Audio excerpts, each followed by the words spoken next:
Tsy hananana isa marina ny olona manana fahasembanana hiatrika ny vata fandatsaham-bato amin'ny zoma heriny izao. Voafaritra mazava kosa ny olana miandry azy ireo, indrindra ao amin'ny izoloara amin'ny fampiasana ny pili-tatokana.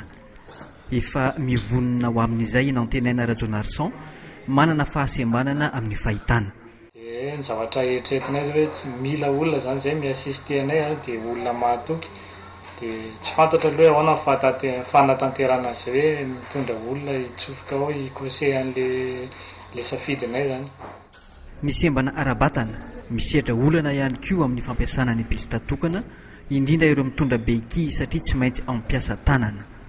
Efa misy fahasahiranana mialoha izay ho azy ireo amonjy ny birao fandatsaham-bato. Matetika sary toerana ny birao mpifidianana, kisilasila, misy totobato, le ampigavanany fotsiny aloha izay. Efa nangataka ny ijerena azy ireo ny fikambanana miaro ny zon'ny manana fahasembanana hiatrehana fifidianana, tsy mbola misy valiny hatreto.